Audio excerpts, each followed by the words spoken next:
안녕하세요. 성격이 팔자다 싶은 60대 여자입니다. 겨울이 오면 봄이 멀지 않았다. 제가 가장 좋아하는 문장이자 제게 살아가는 힘을 주는 말이죠. 아마 힘들 때마다 이 말을 제 속에서 되뇌이지 않았다면 아마 지금의 제 삶은 달라져 있을지도 모릅니다. 저는 전라도의 섬마을에서 나고 자랐습니다. 그곳에서 어머니와 어린 시절을 보냈고 또 그곳에서 남편을 만나 결혼을 해 제 가정을 꾸렸죠. 남편은 어선을 타는 어부였는데 사람이 참 순박하고 가정적이었어요. 저희는 10년의 가정생활 동안 아들 둘에 딸 하나를 낳아 살았는데 남편은 자나깨나 늘 저와 아이들 생각을 하던 사람이었죠. 바다에 나갔다가 게가 잡힌 날이면 그거 하나 넣고 라면 끓여 먹으면 그리 맛이 기가 막히더라 하면서 어느 날은 게를 가득 사와서 저와 애들에게 본인이 배 위에서 먹는 그 라면을 끓여주더라고요. 이것만 먹으면 늘 당신하고 애들 생각이 났다고 꼭 해주고 싶었다고 하더라고요. 또 바다에서 돌아오는 날 잠자리에 들기 전 나란히 누워서 행여 잠든 애들이 깰까봐 작은 목소리로 이런 말을 하곤 했어요. 가판 위에 서서 끌어올린 금을 정리하다가 허리가 아파서 기지개 좀 펴야겠다 싶어서 이렇게 하늘 보면 하늘이 파랗다 못해 시리게 푸르게 보일 때가 있어. 그리고 바다도 그 하늘을 반사해서 어디서부터 바다인지 어디서부터 하늘인지 분간도 안 되는 거야. 그게 참 장관이지. 나중에 내 배가 생기면 꼭 당신이랑 애들 데리고 바다 나가서 그거 한번 꼭 보여주고 싶어. 그렇게 가족을 사랑하고 바다를 사랑하던 남편. 첫째가 10살이 되던 해 가을, 바다는 남편이 탄 어선을 단숨에 삼켰어요. 분명 풍랑특보도 없었는데 오전부터 갑자기 부슬부슬 비가 내리기 시작하더니 태풍이 바다는 물론 저희 집안에도 몰아치고 만 겁니다. 남편을 포함한 4명의 사람이 탄 어선은 전복됐고 해경까지 와서 이틀 동안 수색 작업을 했어요. 선장님과 다른 2사람의 시신은 찾았지만 차고 깊은 바다 어디로 갔는지 남편의 시신은 바로 찾을 수 없었습니다. 바닷가에서 딸을 얻고 양손의 아들들을 잡은 채로 몇 시간이고 기다렸던 기억이 나네요. 다음 날 오후 사고가 난 지점에서 100km 정도 떨어진 곳에서 혼자 외롭게 있던 남편을 구조할 수 있었어요. 땅으로 나온 남편은 제가 알던 그 전의 남편이 아니었죠. 얼마나 차갑고 얼마나 무서웠을까.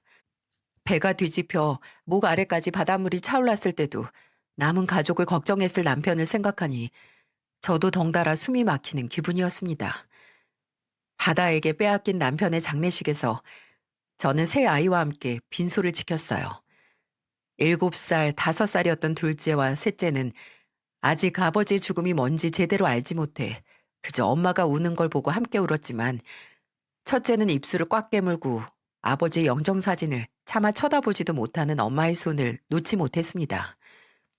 허공을 보면서 어떻게 이렇게 가? 난 어떻게 살라고 이렇게 가?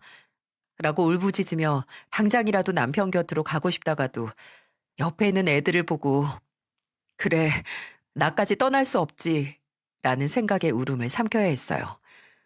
하지만 눈물은 메말라가도 쉽게 일상으로 돌아갈 수 없었습니다. 정말 애들 밥 챙겨줄 정도의 에너지만 몸에 남아있는 것 같았죠. 이렇게 빈 껍데기처럼 애들만 보고 죽지 못해 살아가는 건가 하는 수렁 속에서 허우적거릴 때 그런 저를 그 수렁 속에서 건져준 사람이 있었어요. 바로 저와 똑같이 바다의 남편을 잃은 사람인 전복된 어선 선장님의 아내분이었죠. 먼저 간 남편이 그 어선 선장님과 오래된 사이라서 저도 그 아내분과 오래 얼굴을 보고 지냈어요. 저보다 13살 위였지만 저는 늘 그분을 순영 언니라고 불렀고 그분은 저를 미숙이라고 편하게 부르셨습니다. 어느 날 찾아온 순영 언니는 저만큼이나 헬스케진 얼굴로 2손 바리바리 음식 재료를 사와 냉장고와 부엌 찬장을 채웠어요. 그리고 저를 앉혀두고 눈을 마주치며 말했죠. 일단 잘 먹자, 미숙아. 잘 먹고 힘내서 살자. 힘들고 허무하고 슬픈 거 누구보다 내가 더 잘 아는데 지금 이 감정 못 이겨내면 평생 그리움 속에서 살아야 해. 미숙아, 우리 지금까지 산 시간보다 앞으로 살 날이 더 많다? 그 세월 이렇게 보낼 순 없잖아. 내 남편도 네 남편도 누구 하나 그거 원하는 사람 없을 거야. 그리고 우리가 혼자니? 아니잖아. 나한테 희연이랑 원준이가 있듯 너한테도 우진이, 우석이, 그리고 우정이 있잖아. 이거 알아서 잘 살란 얘기 아니야. 나도 너 도울 테니까 너도 날 도와줘. 우리 바다에 남편 뺏긴 사람들끼리 서로 도우면서 힘내서 잘 살아보자. 일단 당장 내일도 좋으니까 나 하는 횟집 와서 일해. 딸린 식구가 많으니 빨리 일할수록 좋겠지. 미수가, 겨울 오면 곧 봄도 온다? 우리 다시 올 봄 생각하면서 살자. 맞아요. 겨울이 오면 봄이 멀지 않았다라는 얘기는 순영 언니가 제게 해준 말이었어요. 원체 책이나 신문 읽는 걸 좋아하는 양반이라 늘 만나면 제게 좋은 얘기를 많이 해주곤 했거든요. 동병상련의 마음 때문인지 순영 언니는 남편의 빈자리를 대신해 돈을 벌어야 하는 제게 본인이 운영하는 횟집에 일자리를 제안했고 저는 그런 순영 언니의 손을 잡고 수렁 속에서 빠져나왔습니다. 저희는 서로 서로를 돕고 서로의 가족을 내 가족처럼 생각하며 과거의 그리움을 가슴속에 고이 묻어두고 미래를 살아갔어요. 아마 순영 언니가 없었다면 저도 그리고 제 아이들도 온전한 삶을 살지 못했을 겁니다. 제게 일자리를 준 것 외에도 저희 아이들도 순영 언니는 이모라고 부르며 잘 따랐고 애들만 만나면 일단 용돈부터 쥐어주었어요. 어릴 때부터 좋은 글을 읽어야 하고 책 읽는 습관을 길러야 한다고 본인 애들이 보던 책을 하나를 가져와서 저희 애들에게 선물로 주기도 했습니다. 그리고 무엇보다 첫째는 목숨을 빚지기도 했어요. 첫째가 12살 때 소아암에 걸렸을 때 저는 인생에 있어서 두 번째 고비를 마주함과 동시에 당장 어마어마한 병원비가 필요해서 막막했어요. 그때 단 몇 초의 망설임도 없이 제게 병원비를 턱 하고 내밀어 주었던 게 바로 순영 언니였죠. 언니는 네가 나한테 미안해서 먼저 도움 요청 못할 거 안다고 그래서 내가 먼저 주겠다라고 하며 지금은 아무 생각하지 말고 우진이 병 낫는 것만 생각하라고 했어요. 그리고 제가 우진이를 돌보며 식당에 예전처럼 규칙적으로 나가지 못해도 그전과 같은 월급, 아니 오히려 월급을 높여주기까지 했어요. 대체 어떤 사람이 이렇게까지 할까요? 다행히 첫째는 1년이 넘게 병원에서 치료를 받아 건강을 되찾았고 저와 첫째는 순영 언니에게 목숨을 빚지게 됐어요. 마치 부모의 은혜를 자식이 살면서 다 갚지 못하는 것처럼 순영 언니는 제게 부모이자 언니이자 누구보다 가까운 친구 같은 그런 사람이었어요. 제가 첫째 고등학교 입학을 앞두고 서울로 이사 가는 걸 고민했을 때도 순영 언니는 단호하게 제 등을 떠밀었습니다. 네 머릿속에 이사가 생각난 거면 그만한 이유가 있는 거라고 하면서 말이죠.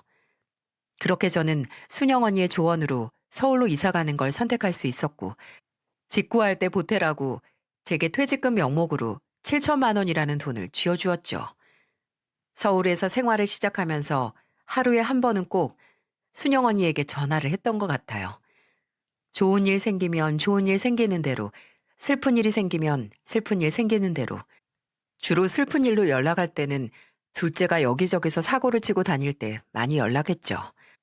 제가 둘째 때문에 속 썩인 날이 하루 이틀이 아니라서 몇 번은 순영 언니가 서울까지 달려와 둘째를 정말 호되게 혼낸 적이 있었어요.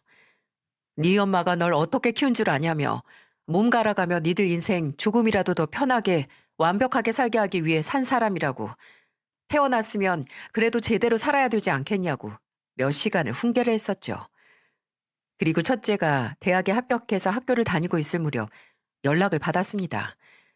순영 언니의 첫째 딸이었는데 제게 전화해 그러더군요. 이모, 엄마가 지금 상태가 많이 안 좋으세요. 불안하신지 이모를 부르라고 얼굴 봐야겠다고 하시는데 마음 준비하고 오시는 게 좋을 것 같아요. 그맘때쯤 순영 언니는 위암으로 호스피스 병원에 입원 중이었거든요. 저도 한 달에 4번 이상은 순영 언니가 입원해 있는 고향 병원으로 가서 하루 자면서 순영 언니의 간병을 하곤 했죠. 근데 여름의 무더위가 시작되기도 전에 순영 언니의 몸 상태가 급속도로 안 좋아지기 시작하더니 눈 감기 전에 내 동생 얼굴 꼭 봐야겠다고 했다는 겁니다. 저는 당장 달려갔죠. 그리고 병실에 도착했을 때 순영 언니는 저를 보자마자 앙상한 팔을 들어 저를 부르며 말했어요. 미수가, 나 드디어 내 남편 만나러 간다. 걱정 마. 근데 나는 이렇게 아줌마 다 됐는데 지금 나보다 젊을 때 간 내 남편이 나 몰라보면 어떻게 하니? 언니, 그런 말 하지 말어. 언니 지금도 예뻐. 지금도 얼굴에 세월 흔적 하나 없이 참 멋있게 나이 먹었으니까 언니 그런 걱정 하지도 마. 그래, 우리 미숙이 말인데 믿어야지.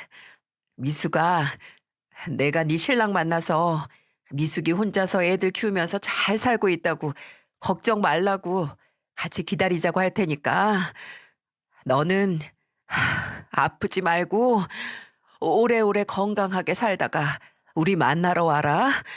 알았지?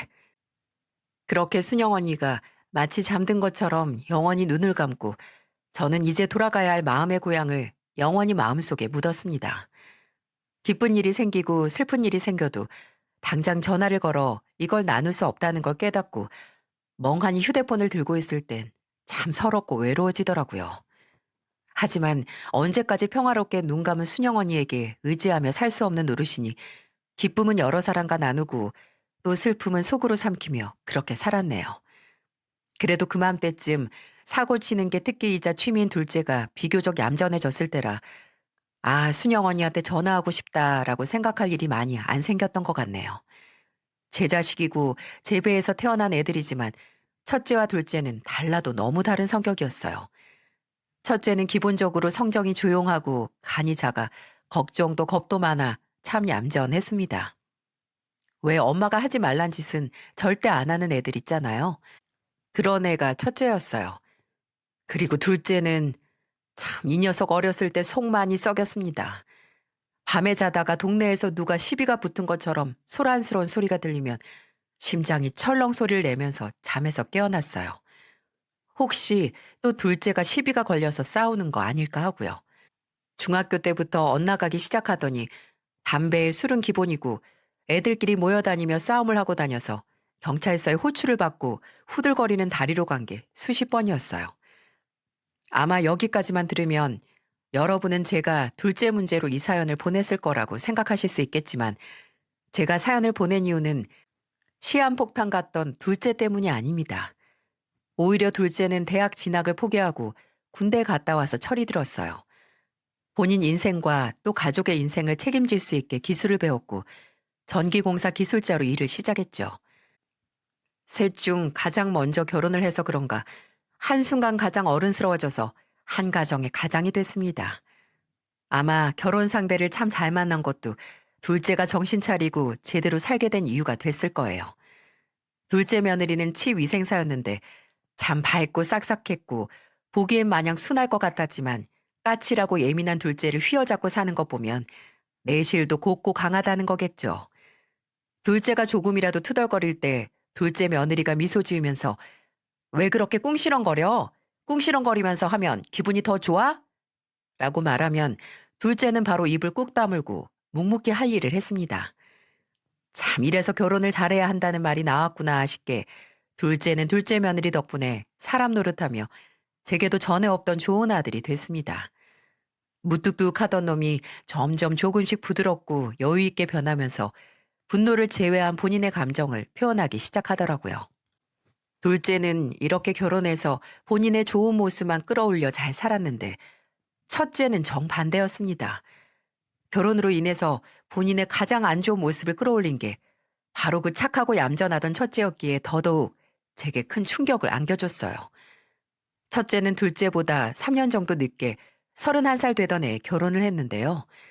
그 당시 첫째는 중견기업에 다니고 있었고 며느리도 화장품을 만든다는 중소기업에서 일하고 있었어요. 근데 처음 첫째가 제게 결혼 상대라고 인사를 시키기 전부터 저는 첫째 며느리에 대한 감정이 썩 좋지 않았어요. 왜 만나기 전부터 그랬냐고요? 저와의 약속을 참 하찮게 여긴다는 느낌을 받았거든요. 저를 만나러 온다고 해놓고 무려 2번을 약속을 취소하고 미뤘습니다. 처음에는 그래도 이해하고 넘어갔어요. 당일 만나기로 한 약속 시간을 2시간 앞두고 첫째에게 연락이 왔더군요. 며느리 회사에 급한 일이 생겼다고 그날 못 만날 것 같다고요. 그래, 일은 미룰 수 없지만 약속은 미룰 수야 있지 하고 알겠다고 했네요. 근데 두 번째에도 둘째 며느리가 갑자기 지방 출장이 잡혀서 저녁에 부산에 가야 한답니다. 그때부터 좀 어쩔 수 없다는 건 알지만 그렇다면 정말 몇 분이라도 제게 찾아와서 얼굴 보고 죄송하다 말이라도 할 수 없는 건가 싶더라고요. 그래서 그냥 제가 안 만나겠다고 했어요. 아무리 그래도 이건 아니라고 말이죠. 첫째에게 그 회사엔 네 처대에만 일하니? 그냥 나 만날 필요 없이 알아서 결혼 준비해서 식 올려라. 식은 갈 테니까 그때 얼굴 보자고 해. 라고 하니까 첫째는 그저 난처한 얼굴로 제게 죄송하다는 말만 하더군요. 그렇다고 드디어 그 귀한 얼굴 제게 보여줬을 때 첫째 며느리가 제게 조금이라도 지금까지 일방적으로 만날 날을 미룬 걸 죄송해했을까요? 전혀 아니었어요. 오히려 제게 잘못한 거 하나 없고 죄송할 거 하나 없다는 식으로 당당하게 행동하더군요. 말을 걸며 모든 대답을 참 기분 나쁘게 하는 희한한 재주를 갖고 있었어요. 지금 다니는 회사가 화장품 회사라고 했죠? 어디 합정에 있다고 했나?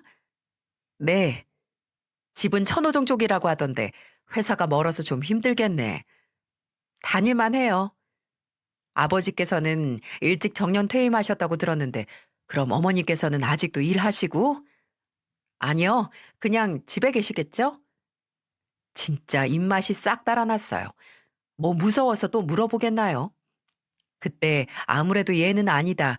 기본이 안 되어 있다라고 생각하고 아들을 쳐다보는데 아휴 이놈은 이미 세상에 지랑 첫째 며느리랑 남은 것처럼 눈깔에서 꿀물이 뚝뚝 떨어지는 얼굴을 보고 있더라고요.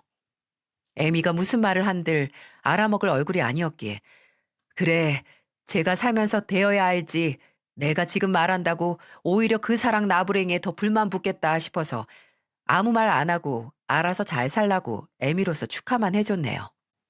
근데 얼마 지나지 않아 그 꿀물이 떨어지는 눈을 틀어막는 한이 있더라도 그 결혼을 막았어 했다는 후회를 했는데 시간이 더 지난 지금은 아마 막았더라도 미래는 바꿀 수 없었을 거라고 종종 생각하곤 하네요. 첫째가 결혼하고 반년도 지나지 않아 잡음이 들려오기 시작했는데요.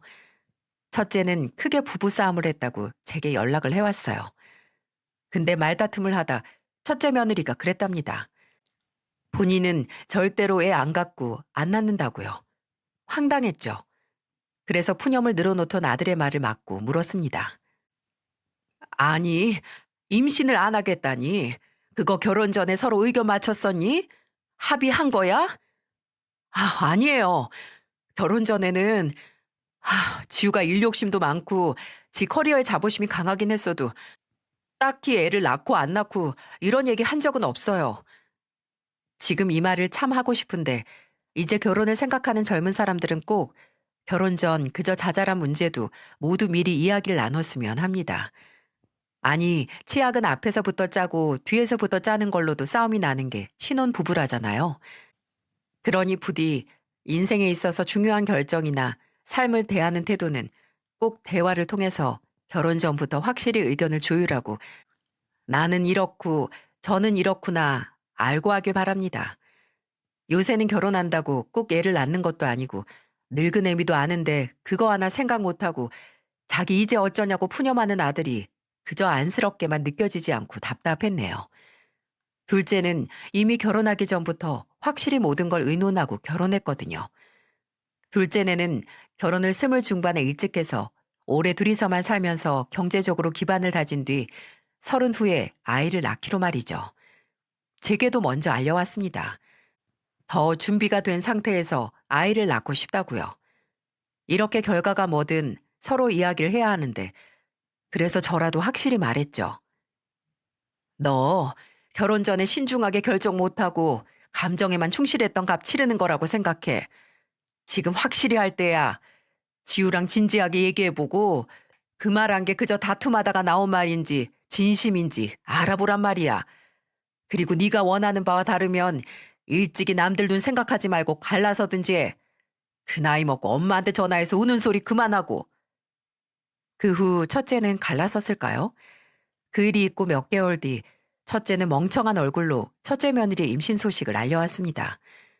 징징거릴 땐 언제고 어떻게 의견 조율이 잘 되었나 보더라고요. 근데 진짜 문제는 그 후로 일어났습니다. 다음에 첫째 며느리가 출산을 하고 첫 손주가 돌이 지났을 때 첫째네가 제게 외식을 하자고 하더군요. 고급 한정식 집을 예약했다고 엄마는 와서 배 터지게 포식하고 가시라고 저를 불렀어요. 그때까지만 해도 얘네가 지난 내 생일을 그냥 전화로 때운 게 미안해서 밥이라도 사려나 싶었습니다. 그래도 마음이 좀 쓰였나 보다 싶어서 못 이기는 척 조금의 기대를 품고 나갔어요. 근데 그 고급 한정식 집에서 제게 건넨 건 못 챙겨줬던 선물이 아닌 박봉의 일자리 제안이었어요.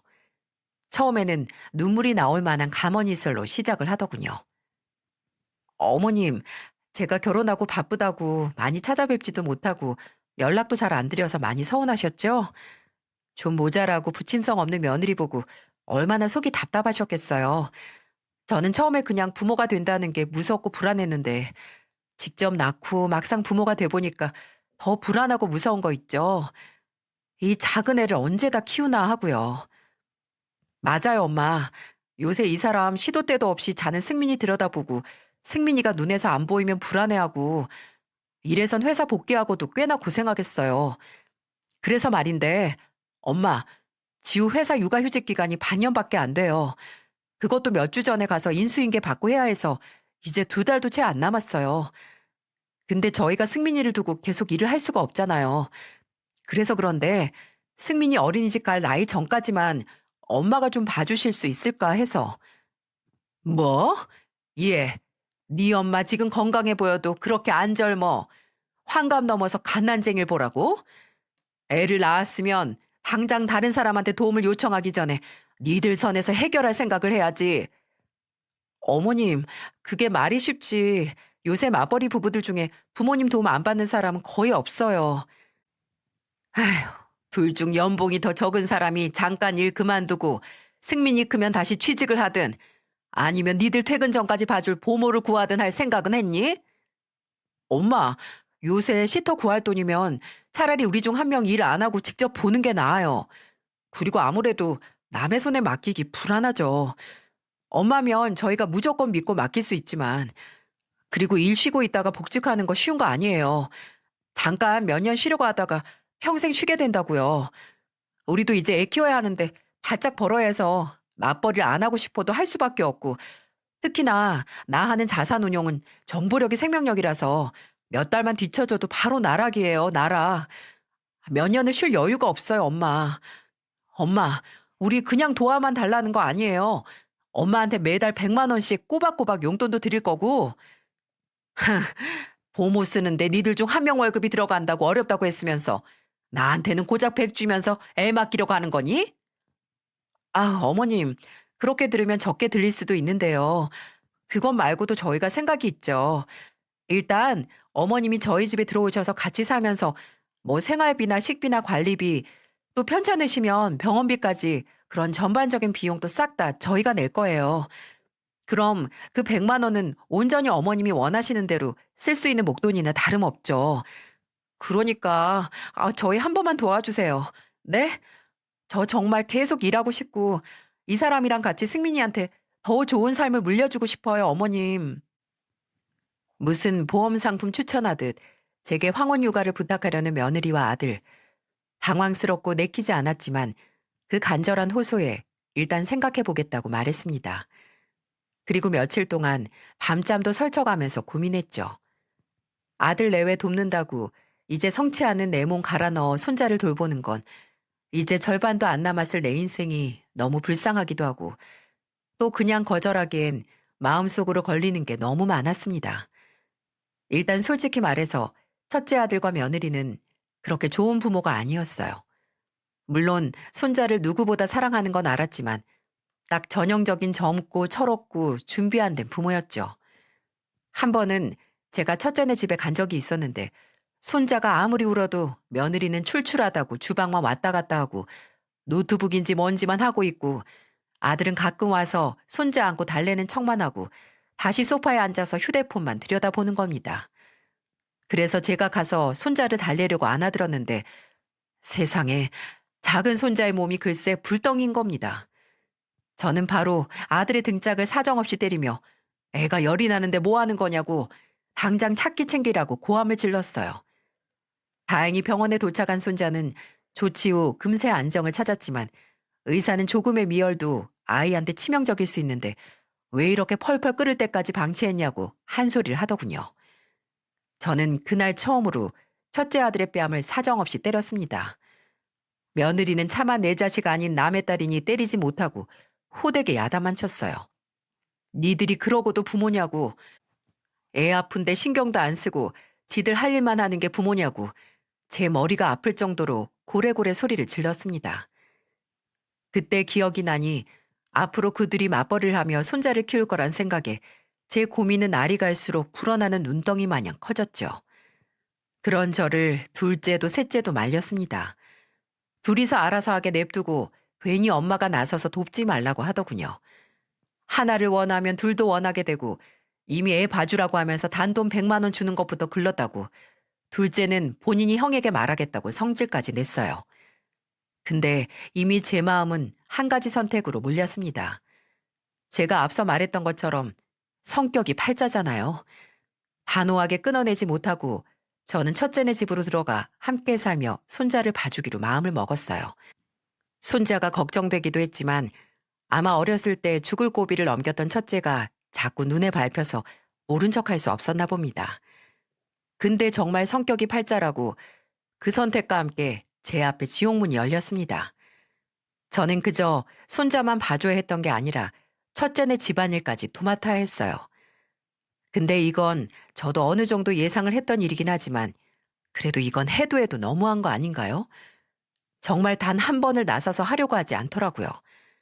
설거지도 먹으면 처음에는 싱크대에 가져가 물에 담가 놓긴 하더니 나중에는 식탁에 먹은 거 그대로 반찬통도 먹은 거 그대로 두고 갑니다. 저더러 치우라는 거죠. 나중에는 너무 핫딱지가 나서 지들이 물에 안 담가서 밥풀이나 반찬 자국 잘 지워지지 않은 그릇을 대충 설거지하고 그 흔적 남은 그대로 밥푸고 국 퍼서 식탁에 내놨어요. 둘 다 그걸 보고 기겁하면서 설거지 제대로 안 하냐고 해서 그랬습니다. 그러니까 먹었으면 그때그때 치우고 물에라도 푹 담궈놓는 성이라도 보여. 제때 물에 안 불리면 세제를 얼마나 더 쓰고 얼마나 힘을 빡빡 줘가면서 닦아야 하는지 아니? 그리고 고작 니들의 게으름 때문에 세제 더 쓸 생각도 없다. 환경도 생각해야지. 너희가 계속 그따위로 놔두면 그냥 나도 대충 씻어서 내놓을 테니까 알아서 해. 그리고 저를 또 힘들게 한 건 제 일에는 퇴근이 없다는 거예요. 24시간 일주일 동안 계속해서요. 그래도 지들이 퇴근하면 씻고 밥 먹고 나서 지들 애 지들이 봐야 하는 거 아닌가요? 안 그럼 저는 언제 쉬냐고요. 아들이나 며느리나 너무 꼴 보기 싫은 게 꼭 좋고 편한 것만 보려고 하는 겁니다. 똥기저귀나 분유 다 먹이고 트림시키고 토하면 토 치우고 침 흘리면 닦고 목욕시키고 애 옷 빨래하는 건 다 제 몫이고 지들은 손자 가는 예쁜 집 보고 웃고 떠들고 사진 찍어서 지들 SNS인지 뭔지 올리고 끝이에요. 그리고 또 애가 울기 시작하면 바로 이럽니다. 엄마, 승민이 울어요. 어쩌라는 겁니까 정말. 지 자식이 울면 지가 달래야죠. 그래서 한 번은 안고 끼고 놀다 애가 우니까 또 저를 부르더라고요. 그래서 알아서들 하라고 하고 저 외출한다고 나와서 둘째 며느리랑 만나서 술 한잔하고 들어갔습니다. 밤 11시 정도 다 됐을 때 들어가니 손자는 울다 지쳐 잠든 건지 볼이 빨개져서 자고 있고 아들이랑 며느리는 저를 보고 왜 갑자기 나가냐고 무책임하대요. 그래서 알딸딸하게 오른 술의 힘으로 말했죠. 예, 니들이 뭐 악덕업주야 사장이야. 어떻게 하루 24시간이 늙은 노인을 부려먹을 생각밖에 안 하니? 나 이제 니들 퇴근하면 나도 내일에서 퇴근해서 4시간 좀 보낼 테니까 이제 저녁 7시부터는 니들이 승민이 봐. 안 그러면 나도 고용노동부에 확 니들 신고해버릴 테니까. 당연히 신고가 될 리 만무하지만 그 후로는 애들이 퇴근하면 문 잠가놓고 제 방에 들어가서 제 할 일 했습니다. 밖에서 손주가 자지러지게 울어도 마음은 아프지만 모른 척 귀 닫고 있었어요. 이렇게 제가 다 해주다간 정말 아들도 며느리도 껍데기만 부모인 채로 살까 무서워서 더 제가 단호해졌던 것 같네요. 근데 그래도 이것들이 정신을 못 차렸나 봅니다. 정말 제가 서럽다 못해 수치스러움을 느꼈던 사건은 따로 있었어요. 그날은 토요일이었는데 아침부터 첫째 아들하고 며느리하고 둘 다 감자전 먹고 싶다고 노래를 불러서 만들고 있었어요. 그러다가 손자가 방에서 우는 소리가 나서 아들을 불렀죠. 근데 화장실에 갔는지 뭔지 답이 없는 겁니다. 그리고 며느리를 불렀더니 얘도 답이 없어요. 그래서 후라이팬 올려놓는 렌지 불 줄이고 손자한테 갔더니 이 녀석 기저귀가 묵직할 정도로 시원하게 볼일을 봤더군요. 그래서 기저귀 뽀송뽀송하게 갈아주고 혼자 놀고 있으라고 안방 침대 가운데 가로로 누워놓고 나와서 애들을 불렀어요. 예, 승민이 침대 위에 있다. 나 후라이팬 봐야 하니까 빨리 누가 나와서 봐. 그리고 다시 감자전 부치고 있는데 몇 분 뒤 쿵 하는 소리가 지글지글 끓는 기름 소리를 뚫고 들리는 겁니다. 안방에서 나는 소리였고 저는 당장 불을 끄고 달려갔어요. 제가 방에 도착하기도 전에 손주의 울음소리가 들리기 시작했는데 침대 가운데 얌전히 있던 손주가 바닥에 떨어져서 울고 있는 거예요. 다행히 바닥에 매트가 깔려 있어서 크게 다친 건 아니었지만 애가 놀라서 빽빽 울기 시작하니 저도 가슴이 철렁해서 손주를 안고 안절부절하면서 달랬어요. 근데 그때 뒤에서 귀가 따가운 비명소리가 들리는 겁니다. 아, 지금 뭐예요? 설마 우리 승민이 바닥에 떨어진 거예요? 그래, 애가 어떻게 기어갔는지 바닥에 떨어졌는데 다행히 매트가 있어서. 다행은 뭐가 다행이에요? 이리 주세요. 그때 제 등짝에 짝 하는 소리가 나면서 불에 댄 것처럼 화끈한 통증이 느껴지는 거예요. 며느리가 지 새끼 제대로 바닥에 떨어지게 했다고 제 등짝을 때리고 제 품에 있는 손자를 빼앗아 든 겁니다. 손자를 들고 어떡해 승민아 괜찮아? 우리 승민이 어떡해? 라고 소리를 지르는 며느리를 보면서 어안이 벙벙했어요. 분명 제가 몇 번이고 지들 먹을 감자전 하느라 애 좀 보라고 불렀는데 대답 한 번 안 하던 게 갑자기 나타나 저를 희대에 막 나가는 할머니로 만들고 본인은 세상 다정하고 애밖에 모르는 엄마인 척하는 꼴이 어처구니가 없더라고요. 얘가 어떤 애인 줄 아시나요? 애한테 딸기나 바나나 하나 줄 때도 과일 찍은 쇠포크에 얼굴 앞에 가져다 대고 스마트폰만 들여다보는 그런 애입니다. 애가 움직이면서 포크가 눈을 찌르든 볼을 찌르든 상관도 안 하고 핸드폰만 들여다보다 애 볼에 생채기 만든 그런 애예요. 근데 시어머니 등짝을 때려요? 맞은 건 전데 며느리는 눈을 세모나게 치켜뜨고 저를 노려보고 따박따박 말하는 겁니다. 어머님, 왜 그렇게 애를 대충 보세요? 요즘 애들이 예전에 애 키웠던 것처럼 개울가에 내놔도 괜찮고 돌 씹으면서 자란다고 생각하나 본데 어머님 진짜 애를 함부로 키우시는 것 같아요. 승민이 지금 떨어져서 머리 다쳐서 뇌 이상이라도 가면 어쩔 뻔했냐고요? 예, 너 내 탓할 거 요만큼도 없어. 물론 애 침대에 올려놓은 나도 책임이 있지만 나 분명 주방에 있다고 너나 우진이 수십 번을 불렀고 안 나온 니들도 잘못이 있어. 그런데 지 잘못 못하고 내 탓만. 뭐야? 뭔데? 승민이 왜 울어? 어머님이 승민이 침대에 올려두시고 딴짓 하시다가 승민이 바닥에 떨어졌어. 뭐? 엄마 좀. 일단 병원부터 가자. 승민이 챙겨. 이제야 나타난 아들은 저를 밀치고 며느리와 손자에게 달려가더니 원망스럽게 저를 노려본 후 며느리와 손자를 데리고 병원을 간다고 나갔어요. 순식간에 조용해진 집안에 손자도 제대로 못 본 죄인이 된 저 혼자 남아 처량하게 서 있었죠. 정적이 깊어질수록 제 서러움도 깊어졌어요. 내가 여기 왜 있나 싶더라고요. 처음에는 손자도 봐주고 나도 외롭지 않게 아들네와 잘 살려고 들어왔는데 얼마 안 지나 입주 가정부보다도 못한 취급받으며 집안일, 육아, 단돈 100만 원에 다 떠맡다가 이렇게 한순간 한심한 죄인이 된 겁니다. 이건 아니다. 이렇게 살 순 없다. 순영언니 말대로 허무하게 세월만 보낼 수 없잖아요. 저는 당장 짐을 챙겼습니다. 병원에 간 아들 내외가 오기 전에 그 집에서 제가 있었던 흔적을 싹 지우고 짐을 챙겨 애들을 기다렸어요. 그리고 2시간 반 정도 뒤에 애들이 돌아왔는데 손자는 언제 울었냐는 듯 며느리 품에 안겨서 자고 있고 아이를 안고 있는 며느리는 저를 쳐다도 보지 않고 아들은 저를 흘끗 보더니 눈을 피하더군요. 승민이는 어디 다친 데 있다니? 아니요, 딱히 다친 곳은 없대요. 그래, 다행이구나. 그럼 나는 이만 가볼 테니까 애 위험하게 만드는 할머니 없는 곳에서 둘이 애 잘 키워라. 어머님, 혹시 아까 제가 어머님한테 조금 뭐라고 했다고 삐지신 거예요? 어머님 생각해 보세요. 어머님 같았으면 안 그러셨겠어요? 내 새끼가 다쳤는데 눈에 보이는 게 있겠냐고요. 어머님도 부모시잖아요. 너 말 한 번 잘했다. 그래, 부모면 자식이 조금이라도 다칠까 전전긍긍할 수밖에 없지. 그런데 너희는 니들이 애 볼 때 휴대폰 끼고 살고 TV 보고 술 먹느라 방치한 건 괜찮고 내가 부르고 부를 때 안 나오고 잠깐 한눈판 사이 승민이 떨어지니까 날 그렇게 죄인 취급하니? 애 하나 못 본다고 시어머니 등짝을 때려? 그렇게 따지면 저도 할 말 많아요. 솔직히 어머님 돈 받고 저희 집에 오셔서 애 봐주시기로 해놓고 갑자기 7시 이후에는 애 안 보겠다, 집안일도 안 하겠다 하는 거 너무하다고 생각 안 하세요? 다른 애도 아니고 어머님 손주인데 무슨 정식으로 고용받은 사람처럼 딱 시간 지켜서 뒤돌아 방에 쏙 들어가시는 건 당연히 서운하죠. 고작 100만 원 쥐어주면서 1000만 원 쓰는 것처럼 말하네. 야, 세상 사람들한테 물어봐라.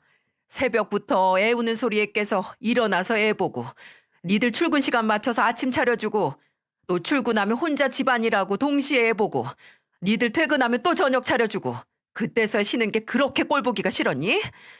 하루 10시간 일하는 사람한테 쉬는 날 없이 100만 원 주면서 그게 그렇게 억울하고 아까웠어? 고작 그것도 못 견디고 돈 아까우면 애초에 니들은 애나 키울 그릇이 안 되는 거야. 알아? 엄마, 솔직히 7시 땡하고 바로 집안일이나 승민이 돌보는 거에 손 놓는 건 저도 좀 서운해요. 그래도 엄마 손자고 가족인데. 야, 나도 네 엄마고 가족이야. 나도 네 시엠이고 가족이라고. 근데 너희는 날 가족 취급하고 언제 인간 대접해준 줄 알아? 나도 서운하고 억울하니까 이쯤 하자고. 나 나갈 테니까 어디 나만큼 받고 일하는 노비 구해서 잘 살아봐라. 그리고 짐을 챙겨 나가면서 끝까지 원망스럽게 절 쳐다보는 아들의 눈초리에 화가 가라앉질 않고 오히려 더 치밀어 올라서 손을 들어 아들 뺨을 짝 하고 날렸습니다. 그리고 그걸 보고 악을 지르며 왜 때리냐고 하는 며느리에게 너는 그럼 나 왜 때렸냐 하고 소리 지르며 똑같이 등짝을 사정없이 때리고 집을 나와버렸어요. 근데 후련하다기보단 괜히 손자에게 미안하고 마음이 영 불편하더라고요. 그리고 막상 나오니 갈 곳도 없었고요. 제가 살던 집은 전세로 내놔서 들어갈 수도 없고 딸이 혼자 살긴 하는데 직장 때문에 대구에 있어서 당장 찾아갈 수가 없었고요. 그래서 일단 둘째 아들에게 전화를 걸어서 지금 찾아간다고 하고 갔습니다. 둘째 아들이나 둘째 며느리나 갑자기 짐가방을 이만큼 챙겨온 저를 보고 놀라서 무슨 일이냐고 물었지만 저는 다 설명하기에 너무 지쳐서 일단 한숨 자고 싶다고 하고 아들에게 자리 좀 깔아달라고 했습니다. 둘째 아들의 얼굴엔 의문투성이었지만 일단 주무시라고 자리를 깔아주더라고요. 근데 피곤한 몸을 뉘어도 잠은 오지 않았습니다. 머리가 영 복잡해서 자는데도 시간이 오래 걸렸죠. 다음 날 아침 둘째 며느리가 식사를 하라고 절 깨웠고 아침을 다 먹은 후 둘째 아들이 조심스럽게 어제 무슨 일이 있었냐고 다시 묻길래 천천히 그날 있었던 일과 그간 첫째 내외가 제게 했던 어처구니 없는 행동에 대해 설명을 했어요. 얘기를 듣는 내내 둘째 아들은 열받아서 어쩔 줄 몰라 얼굴이 뻘개져서 한숨만 잔뜩 쉬고 둘째 며느리는 심각한 얼굴로 듣다 말하는 중간중간 제가 감정을 못 이겨서 말을 멈추면 가만히 제 손을 잡아주었어요. 엄마, 내가 말했죠? 형이나 형수나 엄마가 해주는 거 고마운 거 하나 모르고 당연하게 받은 거예요. 고작 돈 100으로 지들이 뽕 뽑을 대로 다 뽑은 거라고요. 내가 그러게 그 집에 들어가지 말라고 수백 번을 말렸잖아요. 당신이 왜 이제 와서 그런 소리를 해? 그 말하면 뭐가 당장 변해? 어머님도 이럴 줄 알고 아주버님네 가신 거겠냐고. 나도 속이 상하니까 그러지. 알았어, 알았어. 기다려봐. 그러더니 둘째 아들은 휴대폰을 들어 어딘가로 전화를 하는데 허리춤에 손을 탁 걸치고 잔뜩 화가 난 얼굴로 전화를 거는 표정을 보니 지 형한테 하는 것 같았습니다. 그리고 상대방이 전화를 받았는지 이내 둘째 아들의 입에서는 무서운 말들이 속사포처럼 쏟아져 나왔어요. 야, 이 정신 빠진 놈아. 네가 내 형이야? 네가 엄마를 엄마 취급도 안 하고 싼 맛에 굴리는 노비 취급하는데 내가 널 왜 형 취급을 해? 너 지금이라도 당장 엄마한테 와서 싹싹 빌어. 잘못했다고 너나 네 마누라가 죄인이라고 싹싹 빌고 용서 안 구하면 이제 너는 부모도 없고 동생들도 없이 살아야 할 거다. 그냥 네 마누라랑 그렇게 귀한 네 새끼랑만 살고 싶으면 그대로 있던가.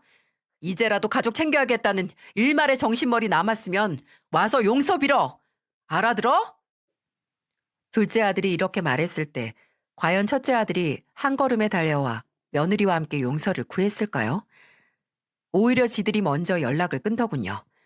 끝까지 지들은 잘못 없고 제가 무정하고 무책임한 어머니이자 할머니라는 겁니다. 참 허무하더군요. 이러려고 키웠나. 지 아플 때 나는 내 수명을 줄여서라도 정말 사탄에게 내 영혼까지 팔아가면서라도 지 목숨을 살리고 싶어서 하루에 2시간, 3시간씩 자면서 곁을 지켰는데 이제 지 가족 생겼다고 저나 동생들은 필요 없다는 듯이 나오는 첫째를 생각하니 속이 쓰리다 못해 위에 구멍이 난 것처럼 아팠어요. 근데 정말 아파서 병원에 갔는데 위에 구멍이 났더라고요. 저는 첫째 아들과 연을 끊는 과정에서 스트레스성 위염이 심하게 와 몇 달 병원 신세를 져야 했고 그 후로는 둘째 아들 내외의 권유로 지금까지 함께 살고 있습니다. 처음에는 팔 하나를 내어주는 심정으로 첫째를 제 가슴속에 묻었지만 지엠이 소중한 줄도 모르는 놈 그리워해봤자 손해는 저잖아요. 그냥 이악 물고 그 놈을 제 가슴에서 제 머릿속에서 점점 지워나갔어요. 그렇게 3년 후 저는 전혀 예상치 못한 곳에서 예상치 못한 소식을 들었습니다. 저는 살면서 단 한 번도 제게 이런 일이 일어날 거라고 내 배 아파 낳은 자식이 이런 일을 저지를 거라고 상상조차 해본 적이 없었어요.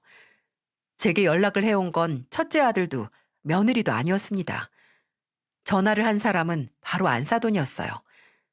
제가 첫째 아들과 교류가 있었을 때도 한 번 연락을 하던 사람이 아니었는데 안사돈은 제게 성의 없는 안부 인사를 한 뒤 아주 충격적인 본론을 꺼내나 제 머릿속을 하얗게 만들었죠. 다름이 아니라 이번에 우리 지우가 진지하게 만나는 남자가 생겼어요. 제가 보기엔 강서방하고 정리만 되면 재혼도 할 수 있을 것 같고 그럼 승민이는 솔직히 짐이잖아요. 언제까지 제가 봐줄 수도 없고요. 그러니까 저도 할 만큼 했으니 이제 승민이 친할머니께서 승민이 데려가서 키우는 게 어떨까 해서요. 솔직히 아들이 죄 저지르고 그렇게 가족이 파탄이 났는데 어머니라는 분이 손 놓고만 있는 건 좀 무책임하지 않나요? 아, 아니, 사부인. 지금 그게 무슨 소리죠? 재혼은 무슨 소리고 죄는 또 무슨 말인가요? 어머, 아예 아무것도 애들한테 못 들으셨어요? 연락 안 하고 산다는 건 알고 있었는데 이렇게 중요한 얘기를 안 하다니 참 어지간들하네요, 진짜. 질렸다는 듯 말하는 안사돈의 입에서 나온 말들은 모두 혼란 그 자체였고 그 후에 나온 말들도 제 머리를 어질하게 만들었어요.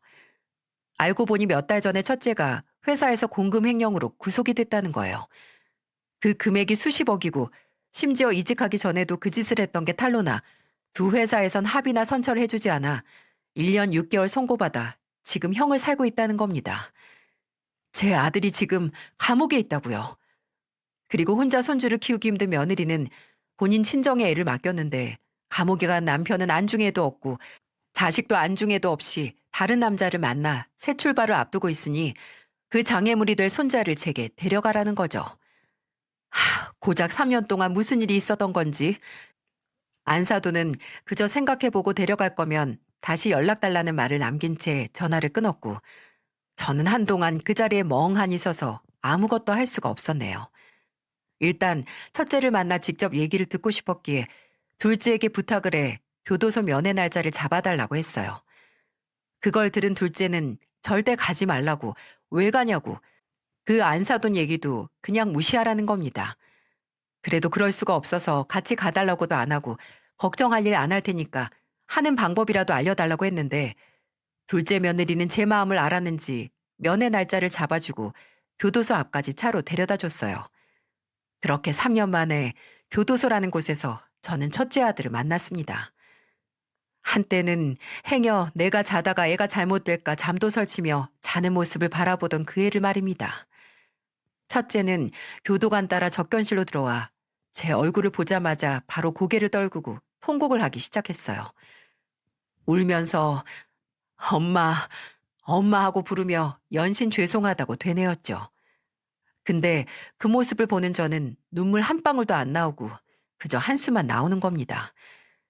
저 너무 모진 엄마일까요?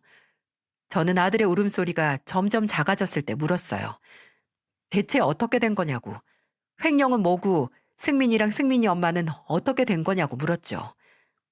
아들은 그저 잘 살고 싶었다고, 잘 살려면 돈이 필요했는데 당장 눈앞에 그 기회가 보여서 홀린 듯 잡았답니다.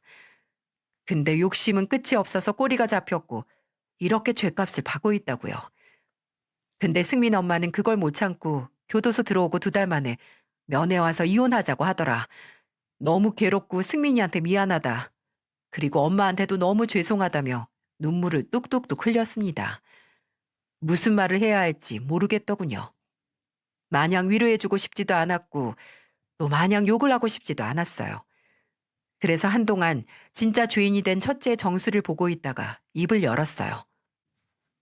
너는 나나 순영 이모가 살려준 인생을 이렇게 허비하는구나. 너 알지? 너 아파서 한 번 죽다 살아난 애야.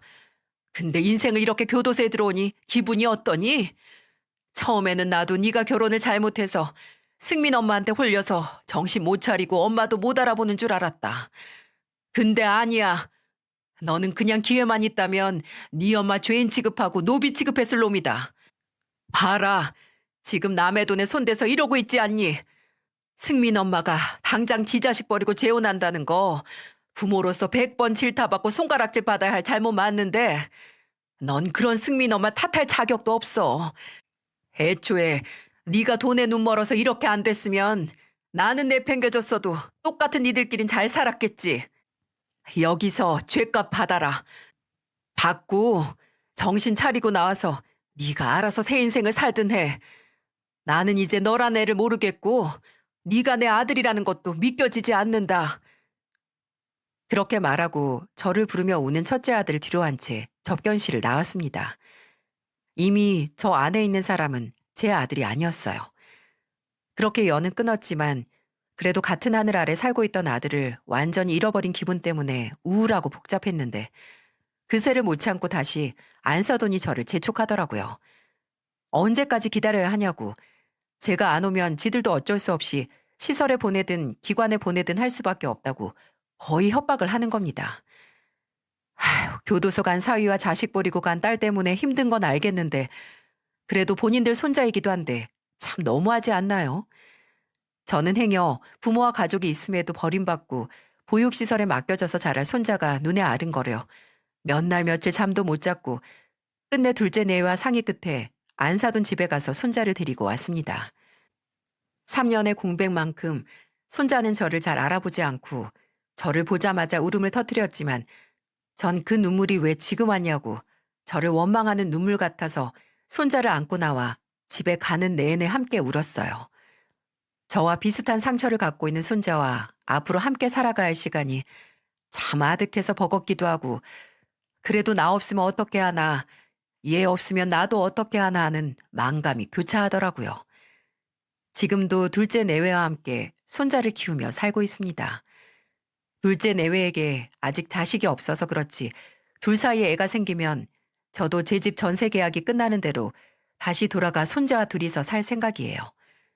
둘째나 며느리는 절대 그럴 필요 없다고 차라리 두 집 다 정리해서 더 큰 집에서 같이 살자고 하지만 어떻게 그럴 수 있나요?